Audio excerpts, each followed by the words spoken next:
Now, across Texas, the issue is... I'm Stephen Dial in Dallas. I'm Greg Grugan in Houston. And I'm Rudy Koski in Austin. And this is Texas, the issue is. I may sound like a broken record. There continues to be a major problem on our southern border. I spoke to State Representative Eddie Morales, who represents Eagle Pass, who says the Biden administration is not doing enough, and he's proposing a bipartisan plan to Governor Abbott. I think that we are handling, as part of the Democratic Party, we're kind of handling this on a silver platter to the opposite party by not really, getting our hands on it and focusing all our efforts. Is the plan you sent realistic? Is this something that you think Republicans and Democrats and the governor can get on board with? We can have these workforce agreements between the governor of Coahuila, for example, and the governor of Texas. We need 100 laborers, let's say in Uvalde, for some crop picking.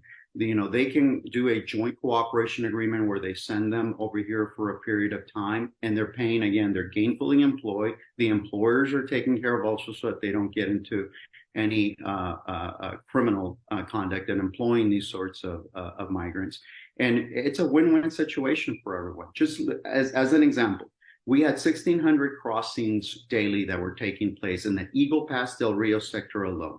If we were to charge $2,000 for that initial processing fee and for them to get a non-voting ID card with an RFID chip in there that could serve also as a credit card for them, we would be able to generate $3.2 million a day and over $1.2 billion annually just in the Eagle Pass Del Rio sector. We were able to run some background checks, and we're also then able to keep track of them through that RFID chip that's in the non-voting ID card. It would also serve as a credit card so that we would always be able to access it, and we know that they're gainfully employed, and be able to then charge the initial fee as well as any renewal fees also on the plan.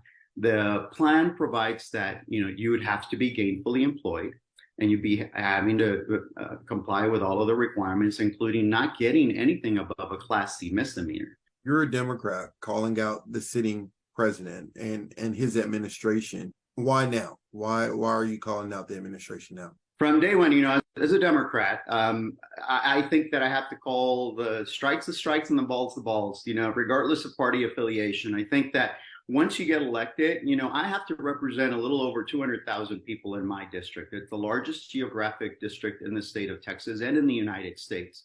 It has a shared border with Mexico over 750 miles. And at the end of the day, I am the voice of everyone in House District 74. And as such, sometimes it's imperative that we call our own whenever we think that they're not doing enough. And this is one of those issues. I voted for Biden. I voted for this sort of leadership up there. I think he's doing a fantastic job in getting us out of the recession in a timely fashion from all the other type of countries, especially in Europe. I think we're seeing a faster recovery. And I think there's a number of issues that he's done well on this one issue. And when we appoint, for example, a Vice President, Kamala Harris, when we appoint her, we have her appointed as the border czar, and yet she's never been down here on the border and actually put her boots on the ground. Those are the types of openings that we leave to the opposition. Do you think that any parts of Operation Lone Star are still inhumane? I know you've made comments in the past. Have you changed your stance on this?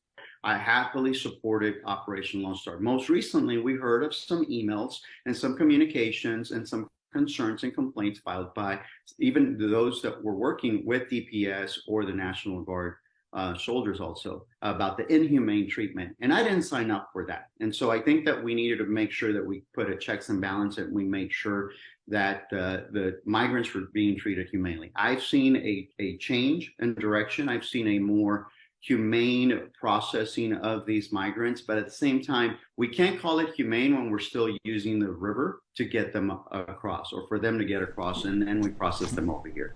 A lot to unpack there. Rudy Koski, what's your one word?